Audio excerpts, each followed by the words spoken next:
संघर्ष बड़ा भीषण होगा। राजस्थान के रण में भीषण संघर्ष हो रहा है।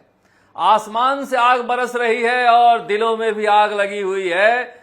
जनता में भी ऐसी ही आग लगी हुई है। अगर आग न लगी होती तो ऐसी भीड़ आती क्या? भीड़ अगर पैमाना है तो फिर कोई किसी से कम नहीं दिखना चाहता है। बाड़मेर में रविंद्र सिंह भाटी ने क्या चुनाव बना दिया है। देश में 543 सीटों का चुनाव हो रहा है। सूरत की छोड़ दें, जहां पर बीजेपी प्रत्याशी निर्विवाद रूप से जीत गया, क्योंकि कांग्रेस वालों के साइन करने वालों ने कह दिया कि हमारे साइन है ही नहीं, और निर्दलीयों ने पर्चा वापस ले लिया। मगर 542 के जो चुनाव हो रहे हैं उसमें सबकी नजरें बाड़मेर पर लगी हुई है कि आखिर ऐसा क्या है जो लोग इस तपती गर्मी में अपने घरों से बाहर निकल रहे हैं। और रविंद्र सिंह भाटी ने तो आज हेलीकॉप्टर और ले लिया। अब हेलीकॉप्टर में घूम रहे हैं रविंद्र सिंह भाटी, क्योंकि जैसलमेर बाड़मेर का बड़ा इलाका है। और आज अभी जब मैं आपसे बात कर रहा हूं तो धोरी मन्ना में है, और धोरी मन्ना में विश्नोई समाज के लोग जिस तरह से बड़ी संख्या में निकल कर आए हैं, और खास करके महिलाएं, मुझे लग रहा है कि बीजेपी और कांग्रेस दोनों के पेशानी पर बल देने वाली ये भीड़ है। रविंद्र सिंह भाटी के जीत का फॉर्मूला क्या है, ये सब जानते हैं। उन्हें कम से कम 30% वोट अल्पसंख्यक समुदाय का लेना है, और 30% वोट कम से कम एससी समुदाय का लेना है। सोशल मीडिया पर लगातार प्रोपोगंडा जो हो रहा था कि राजपूत को वोट दोगे एससी वालों, देखो क्या कुटाई हो रही है। और इतनी तेज टीम है रविंद्र सिंह भाटी की कि हाथ के हाथ दूध के दूध और पानी का पानी कर दे रहा है कि देखो ये वीडियो फर्जी है। किसी राजनीतिक दल में इतनी तेजी मैंने नहीं देखी जितनी रविंद्र सिंह भाटी की टीम में है, और इसीलिए उन्होंने इस चुनाव को बना दिया है। मगर जितनी तेजी के साथ उनका अभियान चल रहा है, विरोधी भी उतनी तेजी के साथ अपनी तैयारी कर रहे हैं। उम्मेदाराम बेनीवाल के सभाओं में भी भारी भीड़ आ रही है, और हरीश चौधरी ने पूरी कमान अपने हाथ में ले रखी है। बड़े बड़े जाट नेता वहां पहुंच रहे हैं। अब कांग्रेस के नए पोस्टर बॉय जाट नेता राहुल कसवा भी डेरा डालने जा रहे हैं। छात्र नेता निर्मल चौधरी भी वहां डेरा डाले हुए हैं।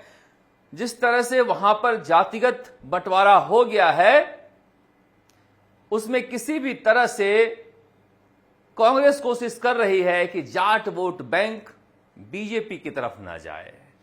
मगर मुसलमानों का क्या?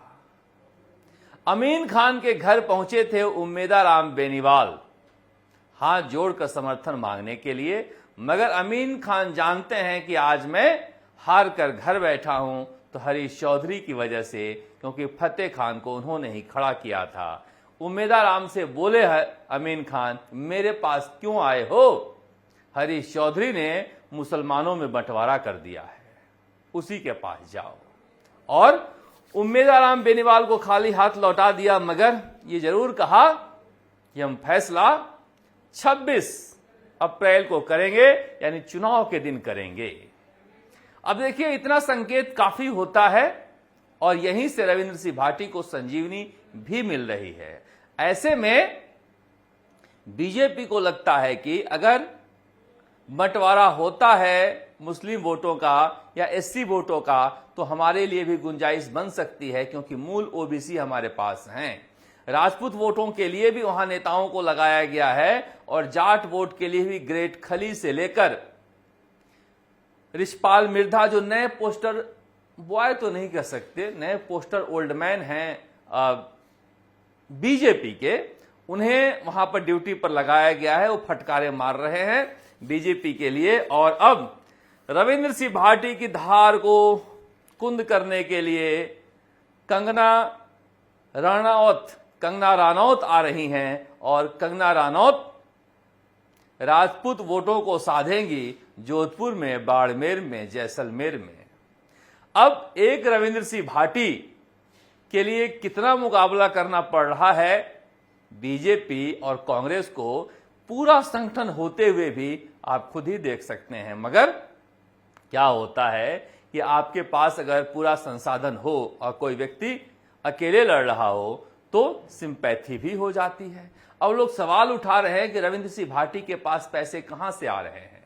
क्या समाज से आ रहे हैं, राजघरानों से आ रहे हैं, विदेश से आ रहे हैं? मुझे लग रहा है कि बीजेपी जरूर इसके बारे में जांच कर रही होगी और शिकायतें तो ये भी आने लगी कि बड़ी संख्या में उस इलाके में कर्मचारी रविंद्र सिंह भाटी को समर्थन दे रहे थे, लिहाजा कर्मचारियों का भी ट्रांसफर किया जा रहा है और सरकार